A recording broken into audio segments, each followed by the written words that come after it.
आज जो हम आपके साथ जो डिस्कस करेंगे वो है हमारे जो है civil service, Uttar Pradesh PCS और अन्य राज्य पीसीएस की मुख्य परीक्षा को क्रैक कैसे किया जाए, क्या उसकी स्ट्रेटजी होनी चाहिए, क्या रणनीति हो रही है, उसके बारे में थोड़ा हम डिटेल से डिस्कस करेंगे।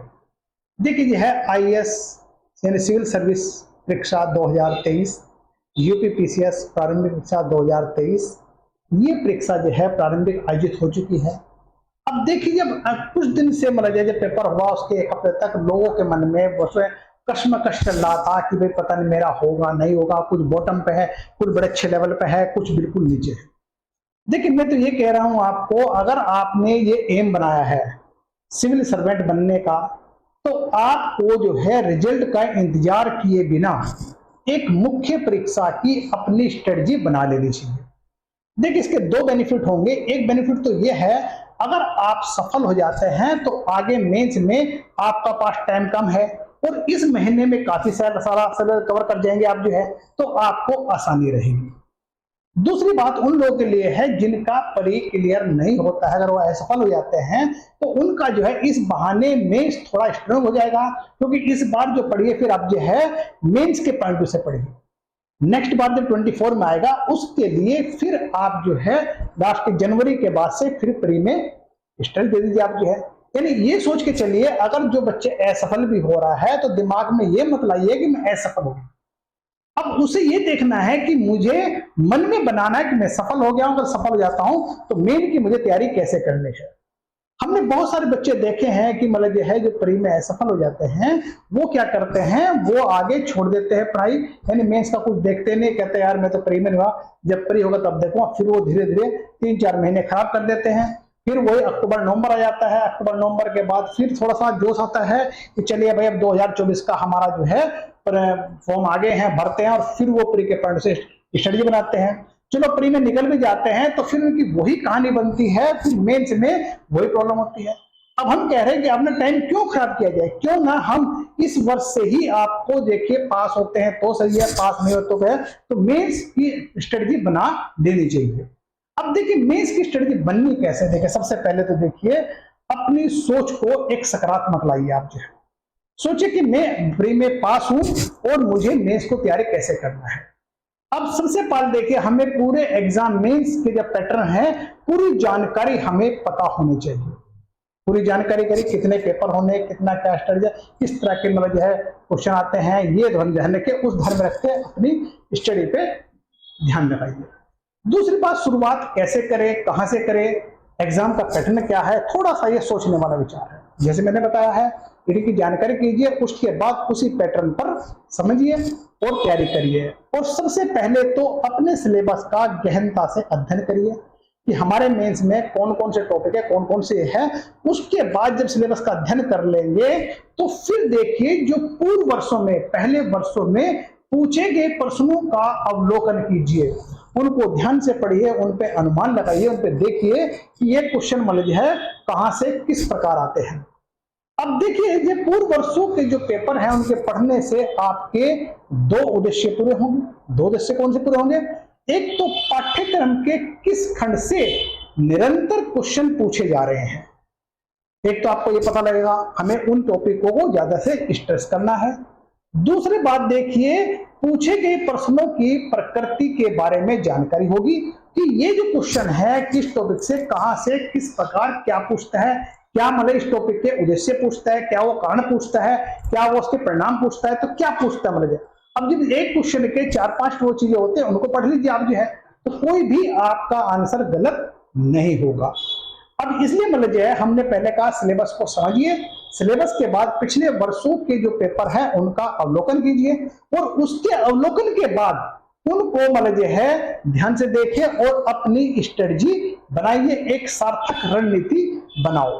अब हमें ध्यान रखना है कि हमें कितने टॉपिक कवर करने हैं और मान लीजिए कितने समय में कवर करने हैं, इन पे विशेष ध्यान रखना है। अब किस टॉपिक को कितना समय देना है हमें, और जिससे मान लीजिए हमारा सिलेबस वो कवर हो जाए। अगर हमें मेंस देने का मौका मिले तो हमारा जो मेंस ना गड़बड़ाए, हम पास हो जाए। अब जब सार्थक रणनीति बन जाएगी अब जो टॉपिक आपने डिसाइड किए हैं, जो आपके मतलब जो है आपने मैनेजमेंट बनाया है, उसका मतलब जो है गहनता से अध्ययन करिए, और जिससे मान लीजिए आपके मार्ग में असफलता बाधा ना बने। दूसरी बात देखिए, ये तो आपकी स्ट्रेटेजी बन गई। देखिए प्री के जो पॉइंट से पढ़ते हैं वो तो सिर्फ हम क्या करते हैं, अधिक से अधिक पढ़ते हैं। उसमें देखते हैं हम लोग जो है कि मतलब जो है हमें क्वेश्चन प्री का कहां से किस प्रकार से पता नहीं होता, इसलिए हम जो है थोड़ा ज्यादा अध्ययन करते हैं। वहीं पर देखिए मुख्य परीक्षा की बात करते हैं, तो मुख्य परीक्षा में हम लोग सिलेक्टिव हो जाते हैं। हमें सिलेक्टिव होना चाहिए, हमें देखना कम पढ़ना चाहिए, अच्छा पढ़ना चाहिए।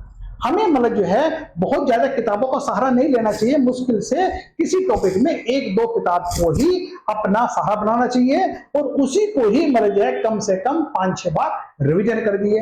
अब देखिए इसमें 5-6 बार रिवीजन करने से क्या होगा, आप जो लिखेंगे आपकी लेखन शैली डेवलप होगी।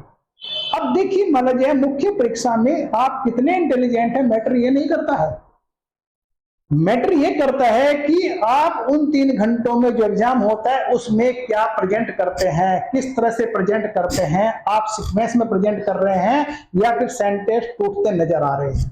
अगर देखिए आप बार बार लिख के प्रैक्टिस करते हैं तो ये समझिए आपकी सफलता निश्चित है। अब आपने कहावत सुने होंगे, करत करत अभ्यास के जड़मत हो सुजान। यानी इतनी प्रैक्टिस करो कि मतलब जो है असफलता का सामना ना करना पड़े। अब हम लिख अभ्यास करने से, लिखने से क्या होगा, हमारी जितनी भी गलतियां वो दोष हैं वो दूर हो जाएंगे। जब आप लिख प्रैक्टिस करेंगे इसमें क्या होगा, स्पेलिंग मिस्टेक होती है या फिर जो गलतियां करते हैं वो नहीं होगी। दूसरा, जो हम सेंटेंस लिखें, अपनी बात कहेंगे या प्रेजेंट करेंगे, वो हम एक सीक्वेंस में प्रेजेंट करेंगे।